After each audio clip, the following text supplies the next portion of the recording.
I listened, I connected to the person, I heard what they said, and I processed the information for myself. And guess what? I only extracted from what he was saying the information that was helpful for me to form an understanding. He got his from the same story, and I got mine from his story.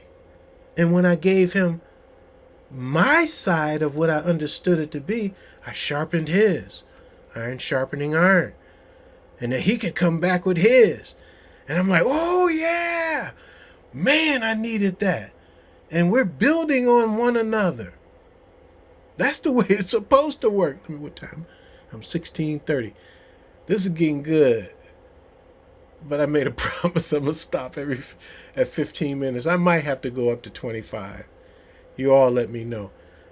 You let me know, okay? All right. Bless you. So in this one, I think I want to talk about, continue this conversation about iron sharpening iron. But I want to talk about it from two contrasting scenarios. One where a person is disconnected from themselves, and a scenario where a person is connected to themselves. And what each of those, I hope I get through this in 15 minutes. Each of those produce different outcomes. And I think that's what Jesus Christ was trying to convey when he talked about the sower sowing seeds, on tares. I like to talk about the good ground, because when you look at the good ground, you'll notice that there is a certain percentage of harvest, right? Meaning that things that we sow, things that we do, produce a harvest. What you sow, you will reap. And with that understanding, that means that everything that comes from you that affects the world around you, now that could be things you do, things you say, things you don't do. Everything about you affects everything around you. It has an impact. So there's a collective effort to shape the world by every person in it. So what I do affects you. What politicians do affect everybody. We could see that from that standpoint. But what I'm saying is, if I'm out on the road and I'm driving, every person that is around me is at risk. So if something happens to me, there's a chance that people could be affected by those decisions that I make. And the same with them. And so we are collectively, in real time, contributing to the creation of the world in which we all live in, right? This big blue globe, this ball. We're all on the same planet, affecting each other. Cars drive down the street.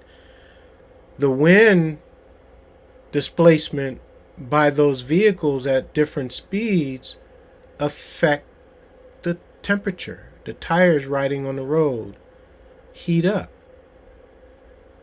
They heat up, they get really hot.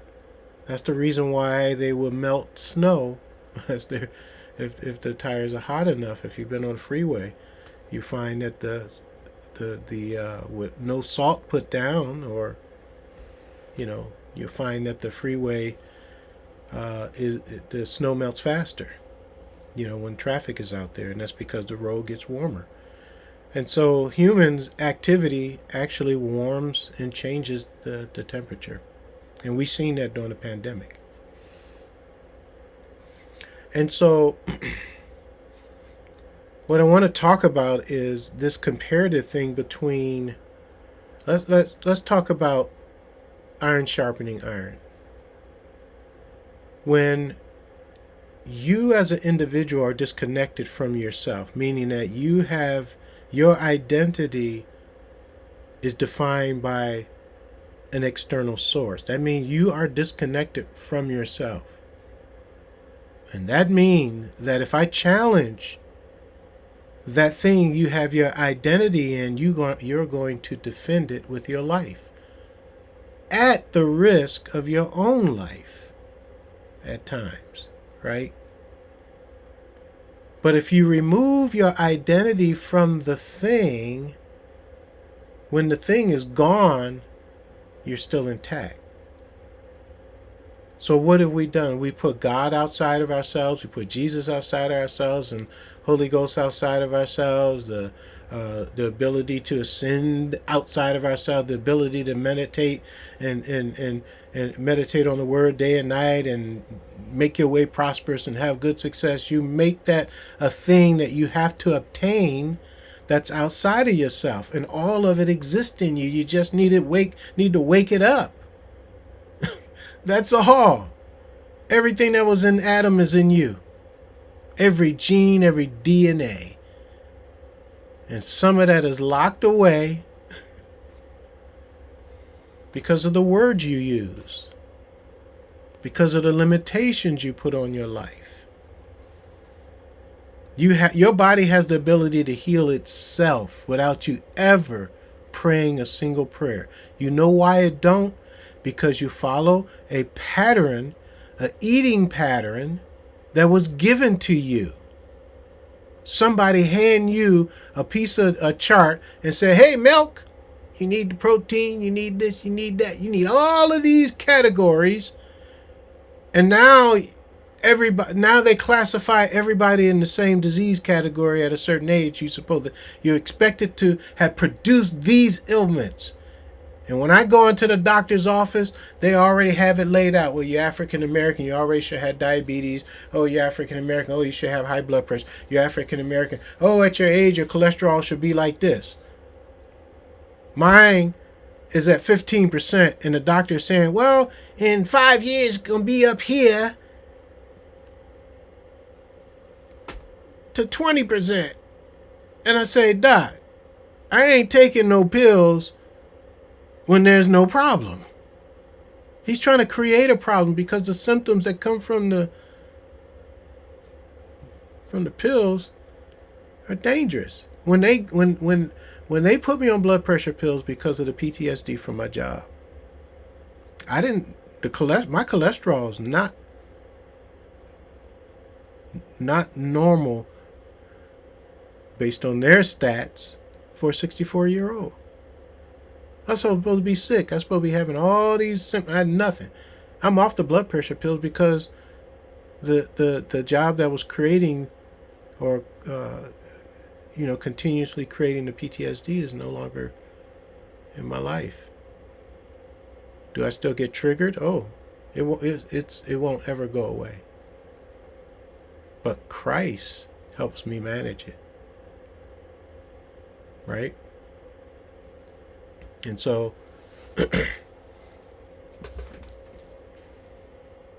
when you're disconnected from yourself, things like PTSD is possible. Like I said in my other testimony, those videos, that Christianity told me to humble myself, right? Brother's going through, and the managers is going through all of this name calling and slamming doors and humiliating me, and I'm earning degrees and certifications. You're after my job. He's trying to kick me out. I'm focused on my education, focusing on building my family. I just moved to Washington. And this man is trying to destroy me when he found out I had a bunch of degrees and certifications and the things I've achieved in life, coming out of homelessness, building my life up, navigating it using Christ to filter all of this stuff out that people were preaching to me, and causing it to reset. Every time I listened to what folks was telling me, it reset my life. I end up backwards. But when I listened to the voice that was in me, didn't have to go far, didn't have to hear them. The voice that was in me told me my truth. And you know how it told me? I took the scriptures into the streets. Here's a good example, and I get laughed at when I tell this testimony. My pastor was preaching, name it and claim it, around Christmas. I believe I told this testimony, some of you probably heard it. It's around Christmas. I'm homeless. I wanted to get Christmas gifts for my family, my mom, my dad, and my siblings. Name it and claim it, bro. So I named it and claimed it all the way down to the railroad tracks to Kmart on Outer Drive. No money in my pocket. But I had faith, man. I'm going to test my faith, man. I worked that faith as I walked 6 miles all the way down to those railroad tracks. And, you know, thinking about those gifts. Thinking about my faith. How I'm going to do this. So I went in there. I found all the things individually that I wanted to get for my family. Put it in a cart. My turn came in the line. I put it on the counter. The lady rang it up, told me what it was. I was waiting for faith to kick in, or to somebody to walk up and give me the money. I was waiting, and it didn't happen. She looked at me. I said, well, I wanted to get these for my family, and I don't have any money. And she said, oh, I'm so sorry. I can't do anything. So I walked out sadly, you know. And then I found a $20 bill on the ground. And that was a way for me to eat, catch the bus, and get around. And he will meet your needs. Beyond that, it requires your own effort. Faith without works is dead. Right? So, iron sharpening iron is not even possible unless you are connected to yourself, because it requires you to unfold your understanding as you listen to other people. You're not there to criticize them, and that's what we tend to do. We click on that judgment. That's the first thing we do. We throw up judgment, and we filter what they're saying, throwing out a whole bunch of stuff and getting to just one thing that person said, and you're going to criticize it. But if you, without judgment, let them share information, and it's just information, then you can extract from it what you need to help build your understanding of what they're trying to say. In order to do that, you have to listen, and you have to form a story as you're listening, right? You're visualizing it. And then you can say to them, so this is what I understand that you're saying.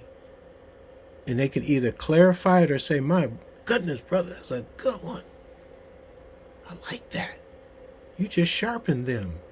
They were, man, that was a missing piece for me that I didn't understand, that I kept asking and wasn't getting the answer.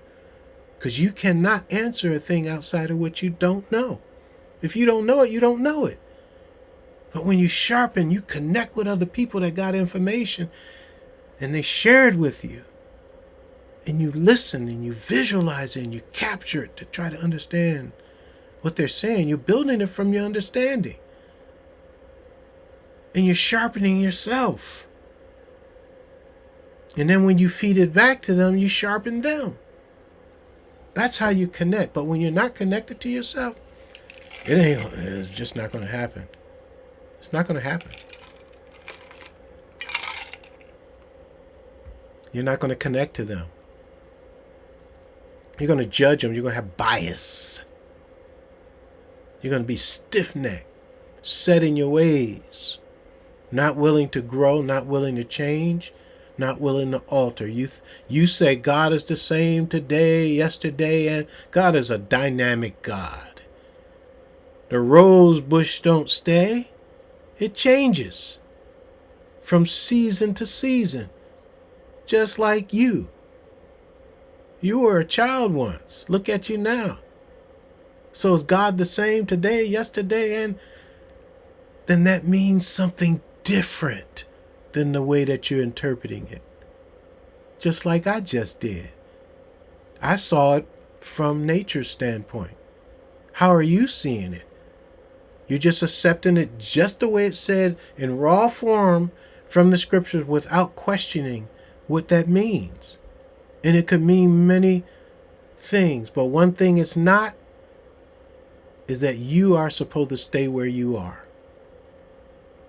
Because remember, Jesus said, hey, he gave a parable about the master going away, and he gave talents to certain people. Right? He was expecting a return on investment. Everybody knew, oh man, if you don't do what you're supposed to do, man, you're going to pay the price. This man don't play. And so what did the one brother do? He buried his so that he can make sure he had it when the master came. And when he turned it in, he was considered wicked because he didn't change anything. He didn't take that thing and put it out there and work it so that it'll grow. When you put labels on things like hatred and sin and righteousness and good and evil and bad, the moment you put label on things, you limit the thing. It can't be nothing other than that when it has the potential to be greater than that. When you put labels on yourself, you do the exact same thing. You do to yourself what I did to my dog when I put that leash on him. You wait for commands. You wait for people to tell you what to do. You wait for things to tell you what to do. Your identity is in your job. Your identity is in money. Your identity is in your house. Your identity is in your ministry. Your identity is in the church. Your identity is in your religion. Your identity is in your past and not the now, not the present moment. And so when you have chaos in your life, you're disconnected because you're supposed to be in harmony. There's nothing supposed to be there. Look at right now, at this moment, where you are right now. Where's the chaos? Where's Trump? Not until you turn him on your TV. 16 minutes.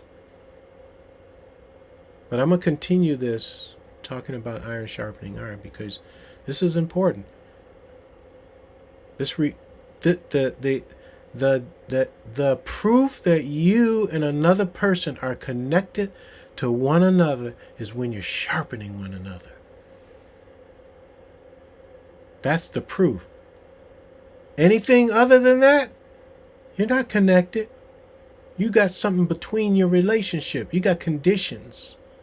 And when you have conditions within that dynamic interlocking of information of individuals, then you create limitations and you just hear just so much. And you aren't willing to expand and grow and be like Jesus said, to be able to do more. Right? He said greater works, to be able to do more than what he did when he was here. And what you're doing is you're burying. You're allowing religion to define your identity instead of your identity defining religion. You're saying Jesus is one thing and turn around and say the devil is greater than Jesus, that he could do stuff to you. You say Satan is bothering you and causing all these problems in your life, and if you go back and you follow the root of that, you'll find that you did that. So you're calling yourself the devil. Oh, so-and-so is attacking me. What did you do to so-and-so? What did you say? That means that you're not connected. You're disconnected. And it's further getting disconnected through this combat that's going on, because nobody's listening to anybody. Nobody cares about what the other person is saying. Everybody wants to be right. What did the scripture says? Every way of a man is right in his own eyes. As a man thinketh, boom, so is he. All right. See you in the next 15 minutes. Bless you.